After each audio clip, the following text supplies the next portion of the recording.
নমস্কার বন্ধুরা, তো শুরু করছি ক্লাস 8-এর র্যামাটিন কোশ্চেন ব্যাংকের সেকেন্ড সামেটিভ এভলিউশনের সেট নাম্বার 2 এর এহার স্কুলের পার্টটি। তো এখানে বলেছে প্রথমে আমরা আজকে করব শুধু সিন পোর্শন এবং পরে আমরা অন্য ভিডিওতে আনসিনের আর গ্রামার অ্যান্ড ভোকাবুলারি পোর্শনটি আমরা করাবো। আর অলরেডি রাইটিং স্কিলের পোর্শনটি আমাদের দিয়ে দেওয়া হয়ে গেছে। তো সিন বলছে এখানে, সিনে যেটা বলেছে, read the following text and answer the questions given below. এখানে সিনটা পড়ে আমাদেরকে এই কোশ্চেনের অ্যান্সারগুলো দিতে বলেছে। তো এটা তোমাদের পাঠ্য বই থেকে দেওয়াই হয়েছে। তো এখানে আরও কিছু বললাম না, আমরা ডাইরেক্ট কোশ্চেন অ্যান্সারে চলে গেলাম, কারণ যদি পুরোটা বোঝাতে যাই, যেহেতু অনেকটা বড় আছে এখানে সিনের পোর্শন, অনেকটা সময় হয়ে যাবে বা ভিডিওটি অনেক বড় হয়ে যাবে। তো প্রথমে এ নাম্বারে যে কোশ্চেনটি বলছে, choose the correct option from the alternative given। বলো, finally the caged bird lost his. অবশেষে সেই খাঁচায় বন্দি করা পাখিটি অ্যাবিলিটি টু ফ্লাই, সে উঠতে পারলো, অ্যাবিলিটি টু সিং, গান গাইতে পারলো, উইল টু লিভ, সে বাঁচার চাহিদা হারিয়ে ফেললো, অ্যাবিলিটি টু খাওয়া সে বন্ধ করে দিল। বলে লস্ট মানে সে কি হারিয়ে ফেলেছিল, উঠতে, গান গাইতে, সে বাঁচতে না খেতে, কোনটা হবে? তো এখানে অবশ্যই হবে আমাদের সি নাম্বার, সে তার বাঁচার চাহিদাটা হারিয়ে ফেলেছিল, সি নাম্বার। নাম্বার 2 বলছে the bird song was tied to his. সে পাখির গানটা আবদ্ধ ছিল কিসে? ফুড খাবারে, ফ্রিডম মানে স্বাধীনতায়, স্লিপ মানে ঘুমোয়, না ভয়েস বা সুরে। তো এখানে হবে এটা কোনটা হবে? এখানে হবে ফ্রিডম, বি নাম্বারের অ্যান্সারটি বি। নাম্বার সি বলছে, নাম্বার 3 নাম্বারটি বলছে the seal is a narrow self located below a window. ঠিক জানালার নিচে যে ছোট্ট একটি সেলফের মতন থাকে সেই অংশটি। ম্যারিয়ান অ্যানিম্যাল, স্ট্যাম্প অর এমব্লেম, কোনো স্ট্যাম্প জাতীয় কিছু। তারপরে বলছে things use to close and opening tightly, কোনো কিছু বন্ধ করার জন্য বা খোলার জন্য যেটা থাকে। তো এখানে সিল বলতে বোঝানো হচ্ছে জানলার মধ্যে যে ছোট্ট একটা অংশ থাকে ন্যারো সেলফের মতন, ওই অংশটাকে বলা হয় সিল। এটা হবে এখানে এ নাম্বার, এটা হবে এ। এর পরেরটি বলছে number 4 the princess decided to release the bird because, সেই প্রিন্সেস সে পাখিকে ছেড়ে দেওয়ার জন্য সে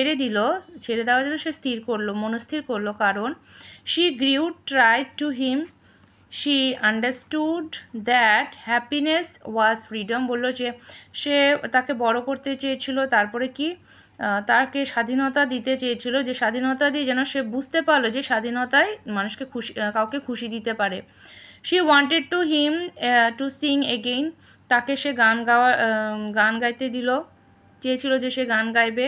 আবার she fear that the bird might dash, সে ভয় পেয়ে গিয়েছিল যে সে আবার যেন সে মারা না যায়। তো এটা হবে এখানে বি নাম্বার হবে শি আন্ডারস্টুড, মানে সে প্রিন্সেস বুঝতে পেরেছিল যে হ্যাপিনেস ওয়াজ ফ্রিডম, মানে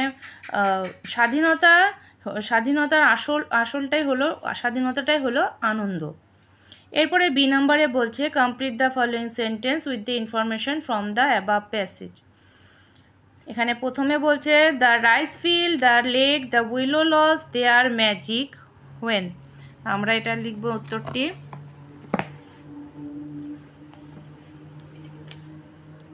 The rice field, the willows lost their magic when you see them through the bars of cage.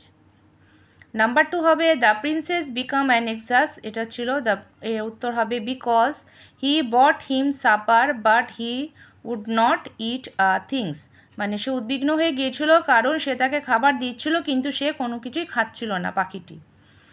Number 3 হবে হচ্ছে the princess felt relieved when she field that his little heart was beating still, সে princess অনুভব করলো যে যখন সে শান্তি পেল কিনা সে পাখিটির হার্ট বিট করছিল বা সে চলছিল, তখন সে সেটা শান্তি পেল।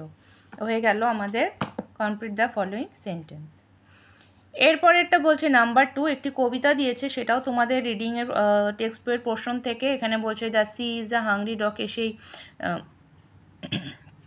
একটি সমুদ্র যা কিনা প্রচণ্ড ক্ষুধার্ত কুকুরের সঙ্গে যাকে তুলনা করা যায় কাউন্ট ডগ, এই কবিতাটি থেকে নেওয়া হয়েছে এই পার্টটি।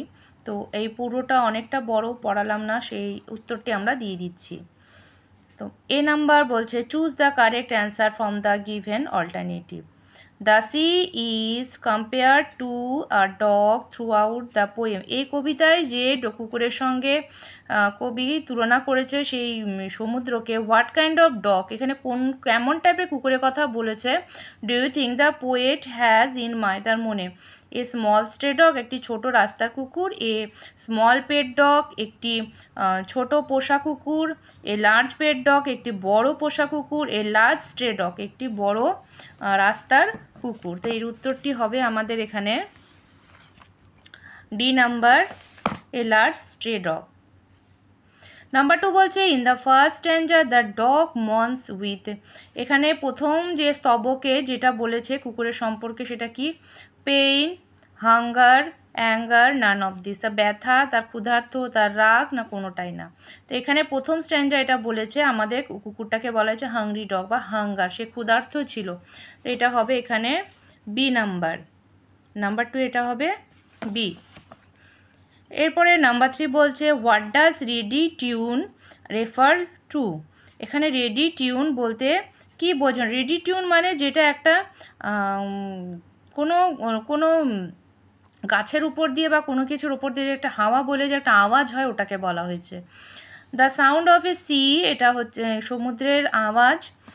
The sound of the wind in the grass in winter, শীতকালে যে ঘাসের উপরে হাওয়া বলে যে আওয়াজ হয়। The sound of the wind in the grass in summer, গরমের দিনে গ্রীষ্মকালে যে ঘাসের উপরে হাওয়া বলে যে আওয়াজ হয়। The sound of the dog makes when he rest, যখন সে বিশ্রাম নেয় তখন যে কুকুরের একটি আওয়াজ বের হয়। তো রেডি টিউনস হবে এখানে C number, the sound of the wind in grass in summer. Number 4 হবে what is a dune. Dune মানে কি বলা হচ্ছে? ডিউন বলতে বোঝানো হয় বালির যে স্তর জমে যায়, হাওয়া সমুদ্রের জায়গায় কি কোনো মরুভূমির জায়গায় কি হয়, বালুগুলো একসাথে জমা হয়, হাওয়া হলে ঘুরে গিয়ে এক জায়গায় জমায়েত হয়ে যায়, সেটাকে বলা ডিউন। এখানে বলেছে ভেরি বিগ মাউন্টেন, একটি বড় পর্বত। অ্যান এনর্মাস ওয়েভ, অনবরত যে ঢেউ ওঠে। A sandy area behind the beach, একটি বালুর যে বালু এরিয়া বিচের পাশে। আর a mound of wind blows sand, একটি মাউন্ড মানে একটি স্তূপ, বালুর যে স্তূপ, হাওয়ার জন্য যে বালুর স্তূপ জমা পড়ে। তো এটা হবে ডি নাম্বার, মাউন্ড উইন্ড। এই যে এটা ডি নাম্বার হবে the mound of wind blows sand. হয়ে গেল। এরপরে নাম্বার 8-এ বলছে James Reeves compares to sea dog. এখানে 3 ডিফারেন্ট টাইমস, কুকুরকে 3টে, সমুদ্রের সঙ্গে কুকুরকে 3টে ভাগে ভাগ করা হয়েছে, এক একটা সময় এক এক রকম। প্রথমে sleeping dog, hungry dog, howling dog. তো স্লিপিং ডগ এই সময়টা কোনটা? স্লিপিং ডগের সময় হচ্ছে quiet days in May or June.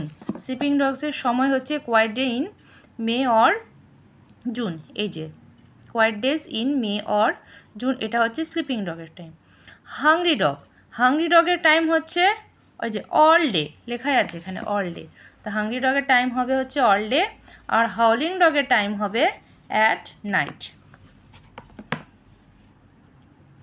হাউলিং ডগের time এই যে অ্যাট নাইট, দ্য নাইট। হয়ে গেল আমাদের বি নাম্বারের কোশ্চেনের উত্তর হয়ে গেল। এরপরে আসছি আমরা সি নাম্বারে। তো সি নাম্বারে এখানে বলছে অ্যান্সার দ্য ফলোইং কোশ্চেন্স। এখানে প্রশ্নগুলো দেওয়া আছে, আমাদের উত্তর দিতে হবে। নাম্বার 1 বলছে what does the repetition of the word bones in the first stanza convey. এটা প্রথমে যে স্তবকে এখানে যে বোনস বলা হয়েছে, এটা কোন মানে কি বিষয় এখানে বলা হয়েছে। তো নাম্বার 1-এর যে অ্যান্সারটি হবে the repetition of bones in the first stanza emphasis the sea's destruction and consuming nature. এখানে বলা হয়েছে সমুদ্র যে এত ক্ষুধার্ত, মানে ক্ষুধার্ত কুকুরের সঙ্গে তুলনা করা হয়েছে, সেই সমুদ্র ক্ষুধার্ত কুকুরের মতন কি সে প্রকৃতিকে খেয়ে নিতে আসছে বা ধেয়ে আসছে প্রকৃতির দিকে। কনজিউম মানে তাকে নিতে পুরো গ্রহণ করে নিচ্ছে। নাম্বার 2 বলছে how is sea described in the third stanza. তৃতীয় স্তবকে সমুদ্র সম্পর্কে কীভাবে বর্ণনা দেওয়া হয়েছে। তো প্রথম 2 নাম্বারটি হবে the third stanza contrast the sea's restless state with its calm and peaceful nature. তারপরের নাম্বার 3 বলছে identify an example in the poem of onomatopoeia sound word, মানে যেগুলো তোমাদেরকে সাউন্ড ওয়ার্ড এখানে দেওয়া আছে সেগুলো খুঁজে লিখতে বলা হয়েছে। তো সাউন্ড ওয়ার্ড যেগুলো হবে রামব্লিং ট্রাম্বলিং, স্নাপ স্নিপস, রেডি, টিউনস, এগুলো হবে আমাদের এখানে, এই ওয়ার্ডগুলো এখানে যুক্ত হয়েছে। হয়ে গেল আমাদের সিন পোর্শন। আমরা পরে আনসিনের পোর্শনে উত্তরগুলো আর গ্রামার অ্যান্ড ভোকাবুলারি দিয়ে দিব।